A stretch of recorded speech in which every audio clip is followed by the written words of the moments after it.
I'm excited to have a conversation with friend MARC BERMAN. How you doing, Mark? Doing great, CT. It's been a time of year where I usually just focus on the tennis and the U.S. Open and Nick Kyrgios. But right now, the Knicks were really heavily in the news, although right now it's sort of dead. Yep. Well, you can always count on the Knicks to steal the headlines. It's been a busy off-season, yet culminating up to the Donovan Mitchell trade to the Cleveland Cavaliers, which caused some people some surprise.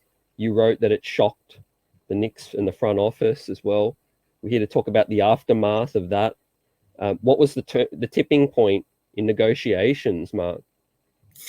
I mean, ever since I got back from my long break, I heard that Leon Rose was just not willing to give Danny Ainge enough unprotected first-round picks. Danny, at the beginning of the process in July, was looking at 4. He reduced his demand to 3. Cleveland did get to 3 unprotected. The Knicks got close, but no cigar. They went 2 unprotected picks. The 3rd pick would have had a lottery protection on it through 5. That's nice, but like in this day and age, it's easy to fall into the lottery, even if you make the 7th seed. So Danny Ainge is thinking, well, the Knicks might be in the lottery, and then I don't have a chance to win it, for Donovan Mitchell. So Leon overplayed his hand. I don't think he realized that a team like the Cavaliers would put together a package that could beat him. And I honestly believe that Leon never made his best offer. I think once things got far along with Cleveland and they started negotiating with Colin Sexton on a contract, that Danny sort of didn't allow the Knicks back in. So I'm not sure Leon ever gave his greatest final offer. And if he did, it fell on deaf ears, because I think the Knicks could have beaten that Cleveland package. Unless Danny really, really thinks that Markkanen is going to be a player again. He had a very good rookie year, and then he got injured, and he sort of never developed. But he's got the 3 unprotected from the Cavaliers. Yeah, it certainly was a hell of a deal. The biggest surprise, I guess, was the timing, because I did feel there was plenty more time to go back to the Knicks and renegotiate, I think. But it does seem, and there is a lot of talk about, animosity between the two sides, going back to when William Wesley was there, in the building to see the playoff series. And then I think taking maybe RJ Barrett off the table, was that just the tipping point that ticked off Danny?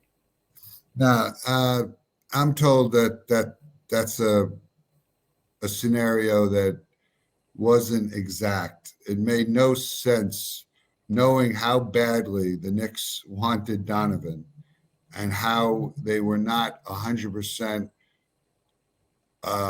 fully invested in signing RJ Barrett in late August.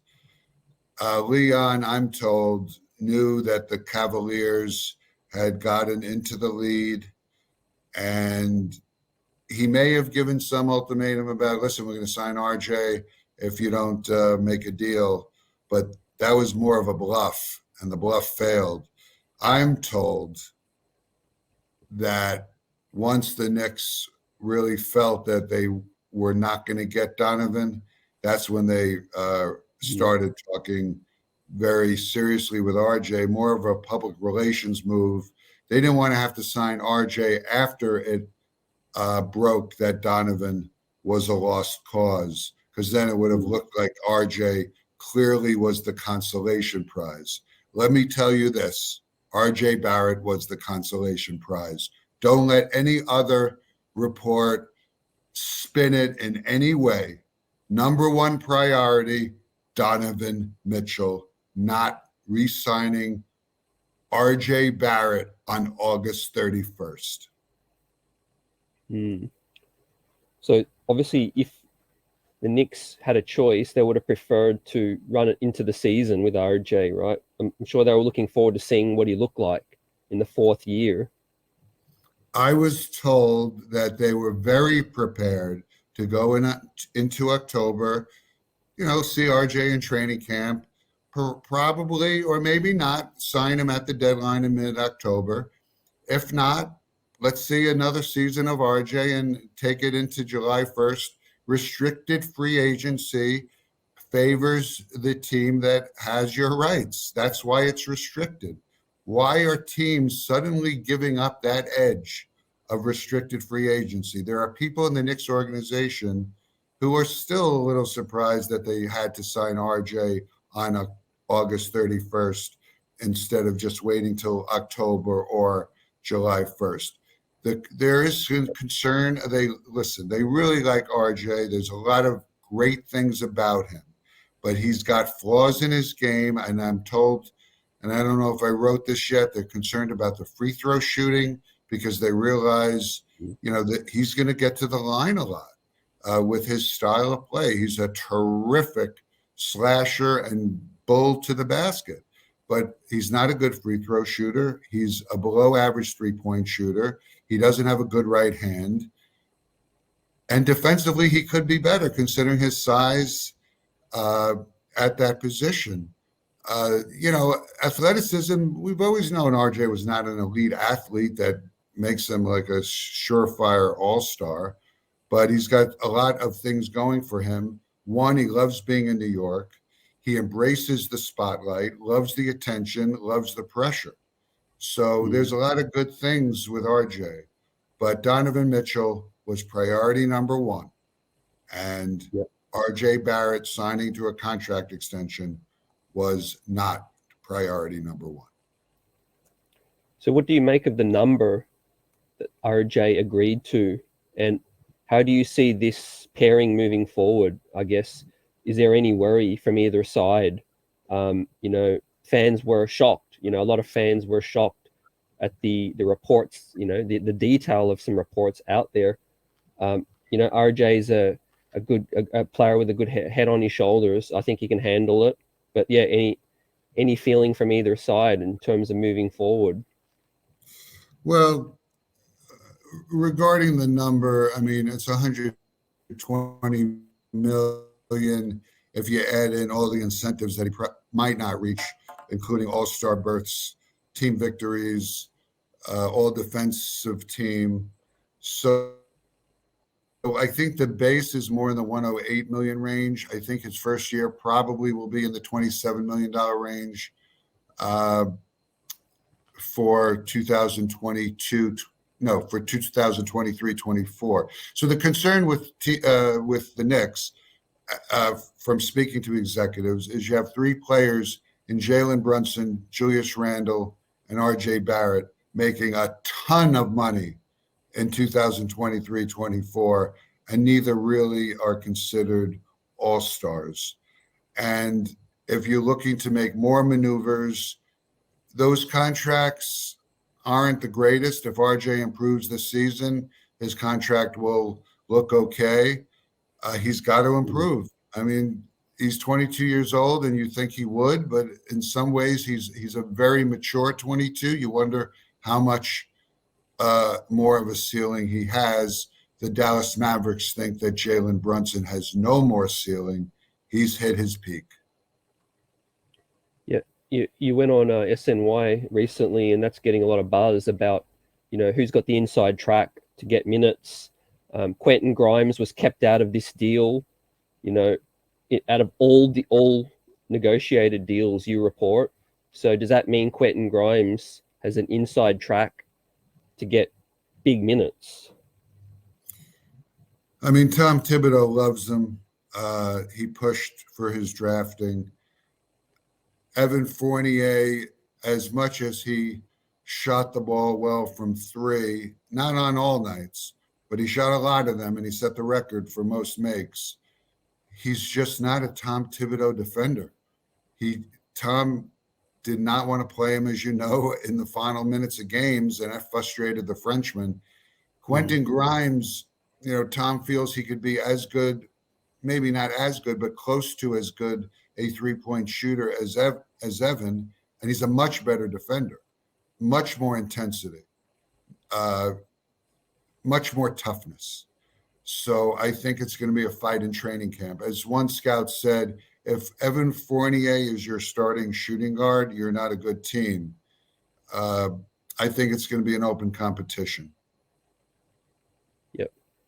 And before we hit on what's next, and with some moves to come, there was some talk about Gerson Rosas getting actively involved in handling calls and negotiations. Have you heard anything about Gerson Rosas's involvement? Yeah, well, when we were at the pre-draft camp in Chicago, the draft combine, Rosas and Thibodeau were inseparable. They sat together, the entire time. One day for sure, they were together for 4 hours, just the two of them. So yeah, I mean, he was hired as a consultant. I don't think the Knicks have announced it yet. I do not think the Knicks have announced it yet. So yeah, he came on before the deadline, right before the trade deadline. So the problem with the Knicks is there's too many voices, and other teams don't know who to deal with.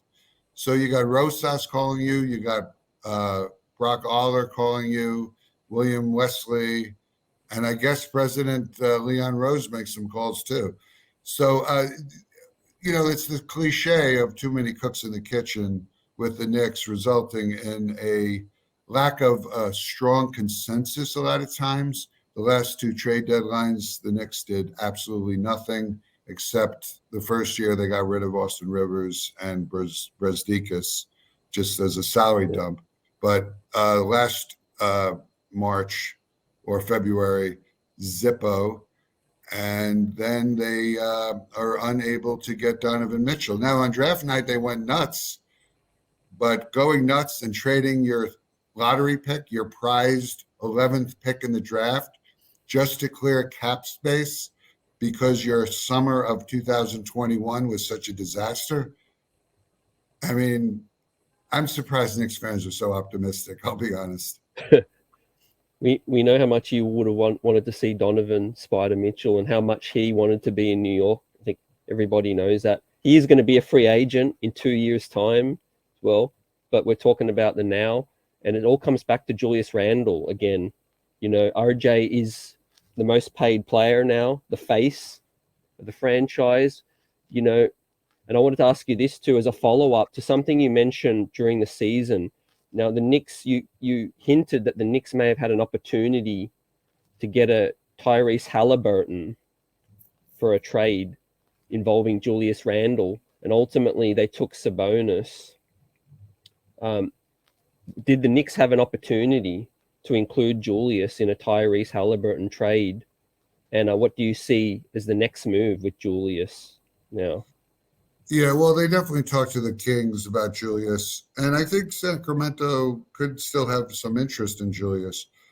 I know the Harrison Barnes was talked about. The thing with Tyrese, and I probably mentioned it on your show, they just passed him up in the draft.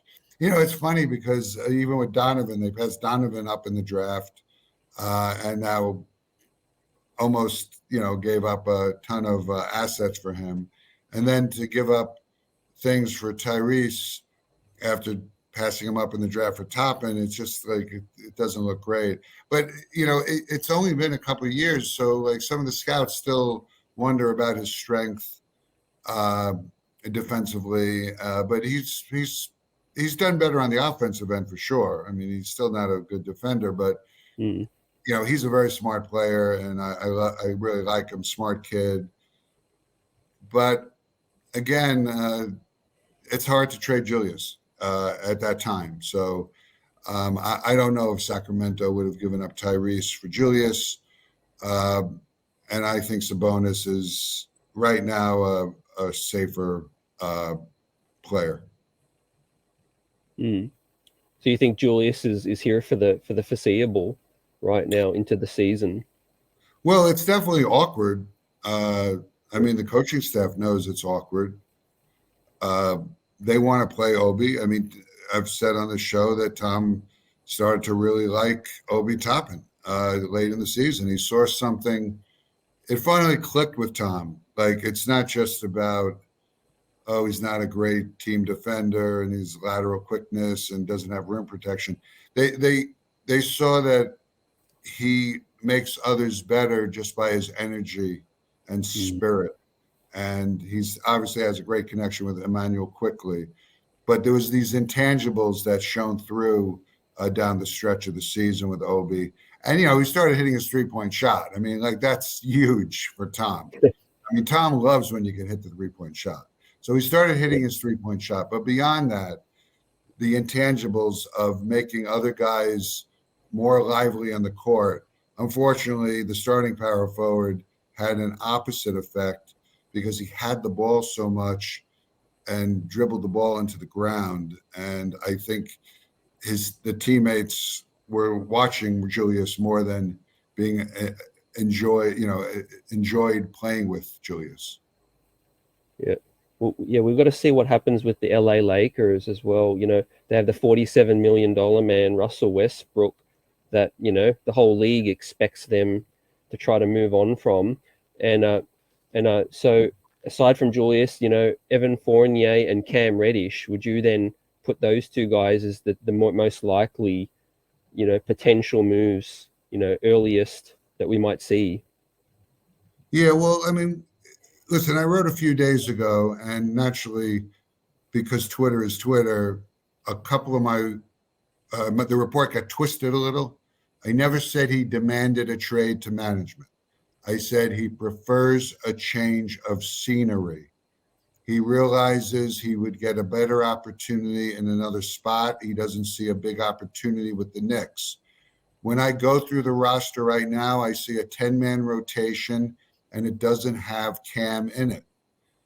I have 10 guys ahead of him, going down to Quickly and Rose off the bench with Quentin, if Quentin is coming off the bench. And Obi and the new center, Harshenstein, I probably mispronounced his name. So we'll find out. Yeah, so a 10-man rotation is what Tom likes. He prefers 9. He'll take 10. So yeah, with Cam Reddish, Mark, then do you see him potentially, being in the rotation if Evan Fournier is moved? Well, if they move Evan, they have to find a team with cap space if they're not going to take someone back. But yeah, listen, they could trade Evan and then get a couple of expiring contracts and cut them. And then Cam would have a spot. But he's got to show a lot in training camp to Tom Thibodeau. It's too bad he didn't get a chance to really show out during his small stretch of playing time before he injured his shoulder. So yeah, it was very unfortunate timing for Cam. In fact, the worst possible timing for him, considering, he is also eligible for that contract extension, but the deadline for that is mid-October. So he doesn't have much time to do anything in the preseason to,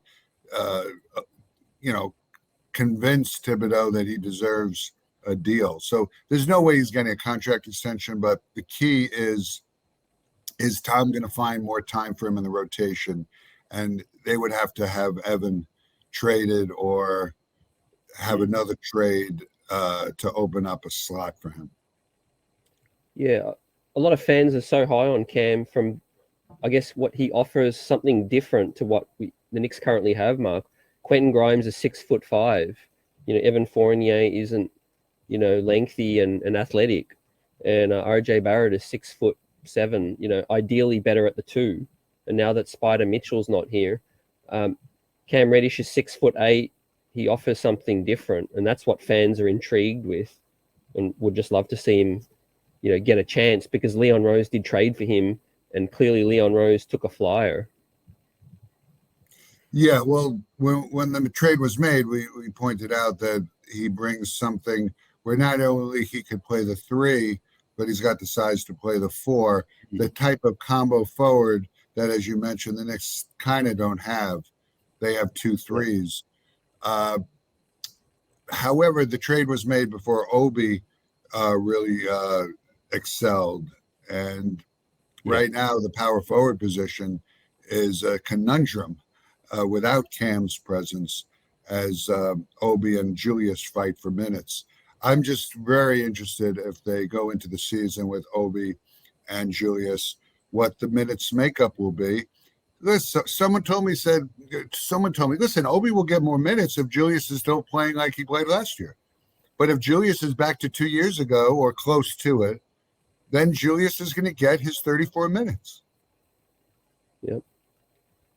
Yeah, fascinating, myself included. We spoke to Bill Daughtry, and he felt like Obi could get some minutes at the 3. He didn't show to be too much of a defensive liability, what we've seen. Yeah, I see that's the problem. That's really the structural flaw with the franchise is that Obi and Julius are 4s. Obi can't play the 3. Julius can't play the 3. Obi is not a good 5 because there's no rim protection. Julius can't play the 5 either, even though he's bulky. The structural flaw is they're both 4s. If Obi plays the 3, I'd be shocked. Yeah. It's a good question to ask Tom and Trey on Media Day. Tom Thibodeau, who has not spoken to the media, by the way, since April 10th. It's a good question to ask him. Would you entertain Obi at the 3 to give the opportunity for Julius to have his 34 minutes and Obi to get over 20? He just can't defend the 3. I just knowing Tom Thibodeau's mindset, I think it's a long shot. But let's see it. Maybe that's why training camp is training camp. Yeah, definitely. And it's going to go all the way through to the deadline. I think bring these guys up to the deadline, see what they look like in season, and time may reveal more things. And a couple more before we let you get out of here, Mark.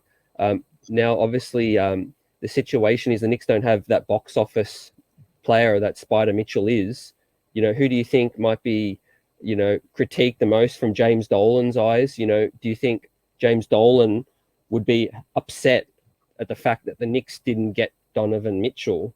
And do you think, who do you think might be on the clock this season?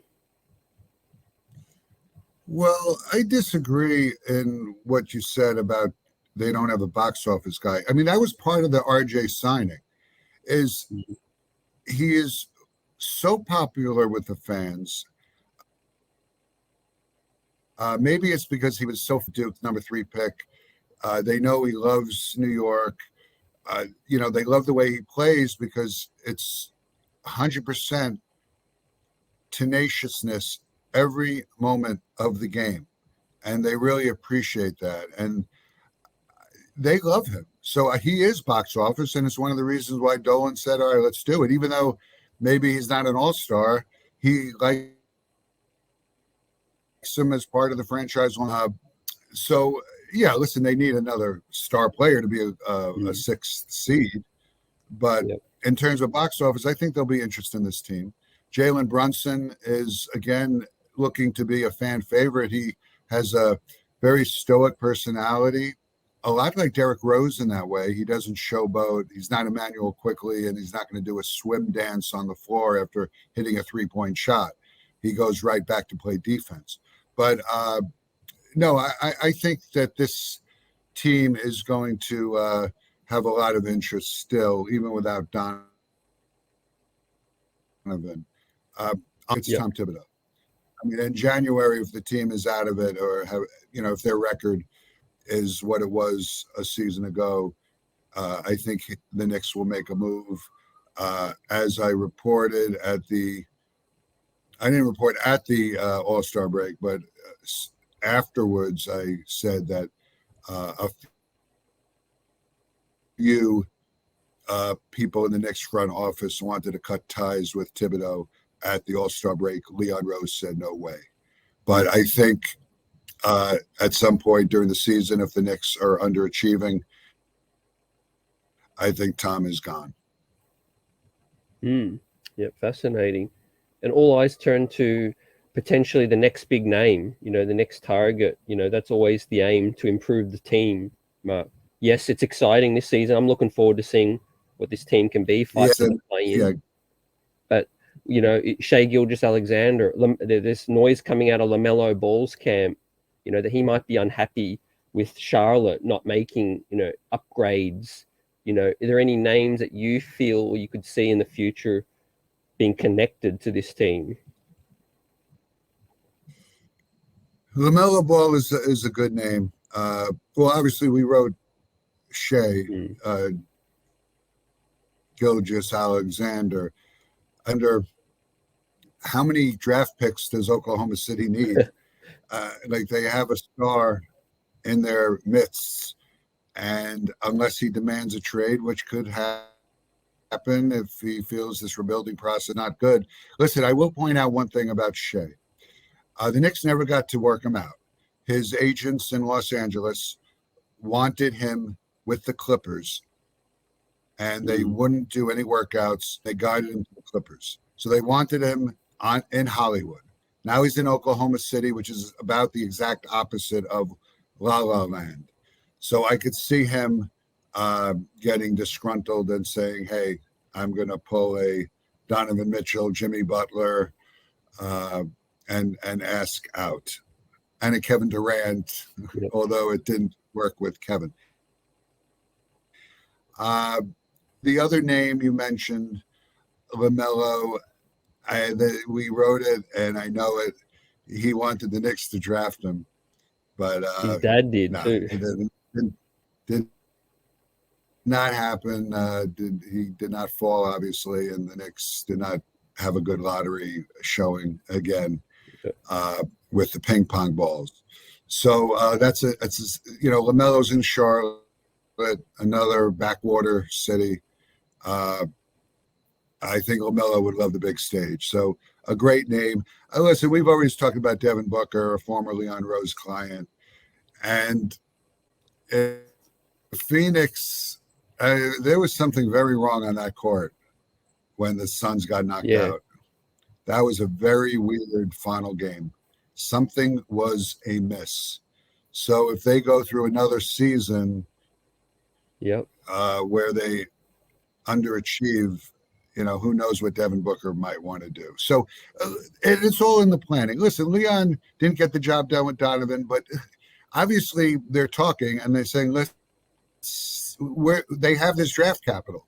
So they know there are other disgruntled fish in the sea in the future. And they can't make all these picks, right? These picks are going to come to a head. The Knicks may have 3 picks this year if the Washington make the playoffs, Dallas, and then their own. I mean, Tom Thibodeau, if he's still here, he's going to want an upgrade. Yeah, listen, Tom is not the biggest fan of the draft. And I knew that in this past draft, if there were certain guys who were off the board, there was a chance of moving back. I didn't think they traded altogether. I was floored by that. Never in my honestly, unless they got back like a star player in a package. I mean, we talked about it. They could. I said everything's on the table. Moving back, moving forward, trading it all together. But the point was they would get back a star in a package. To trade it, to trade your 11th pick to open up cap space might be unprecedented. Who does that but the Knicks? And so, but that shows what Tom Thibodeau thinks about the NBA draft. Well, you didn't see a guy at 11 that's going to help. And this season will be interesting because if there's a player like Jalen Duren or someone behind Jalen who does very well, Knicks fans and, maybe some reporters might make a reference to it. Well, Mark, the knives will be out this draft. This draft is, by all reports, 5 times better than the last draft. You're not trading out of the 11th spot in this year's draft. It's slated to have potential all-stars all the way up till 10 or 15. Yeah, potential all-stars. I mean, that's Tom's view of it, potential. He wants something that's tangible, and Donovan Mitchell is tangible. Yep. And I'll leave you with this. I felt that, I know that's not in Donovan Mitchell's character, but had Donovan been a bit more aggressive in like what you quoted before, James Harden, Ben Ben Simmons, it's a two-way street. If you really want to end up in a certain destination, you can do things to help yourself along. And ultimately that may have not helped the Knicks. Well, listen, Donovan was in New York for a lot of the summer. He's in Miami now. But he was in New York and he was visible, and he was at Rangers games, and he's not even a hockey fan. So I think he was trying to promote the fact that he wanted to be in the Big Apple. But I think, listen, it's Cleveland, Ohio, and it's not the greatest city in the world, and I've been there way too many times in my life. But they have a good team. And Donovan, listen, he had a good team in Utah too, but he's closer to New York. I think him and Darius Garland get along very well, and I think it's going to be a nice backcourt. They're a good team. They're better than the Knicks. And, you could go down the line on Eastern teams better than the Knicks. So Cleveland solidified that with this trade, which adds a little bit of salt to the wound. But listen, Donovan wanted to be here in New York. And listen, maybe the next disgruntled star in a year is Donovan Mitchell. Quite possibly, yeah. Well, yeah, it's absolutely fantastic to have you back, Mark, on the beat. Look forward to another season of talking Knicks with you. And I think, when that first trip to Utah on November 15, that's supposed to be a national game. When you're there in the building, I don't think that's going to be a national game anymore.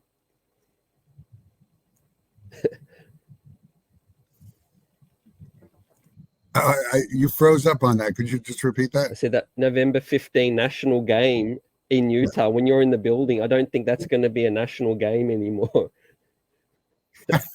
That's a good point. That is a good point. You might get to ask Danny a few questions. So, right. I mean, the Utah fans will definitely be booing the Knicks like crazy, but just for helping steer Donovan out of Utah, even though they weren't the team that landed him.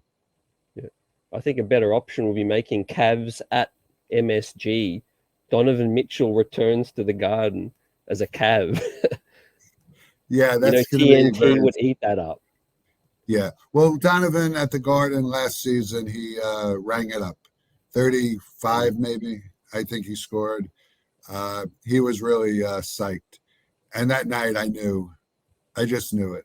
I just knew that there was a good chance that he's going to try to get to New York in the off season. I just felt it in my bones. Yep, absolutely. Well, I look forward to the next newsletter. Everybody jump on the new Knicks newsletter on the Post as well. And another year ahead, optimism abound. It's great to have you on, Mark. OCT, I really enjoyed it, and you do a great show. And give my regards to Pito. Yep, I will do.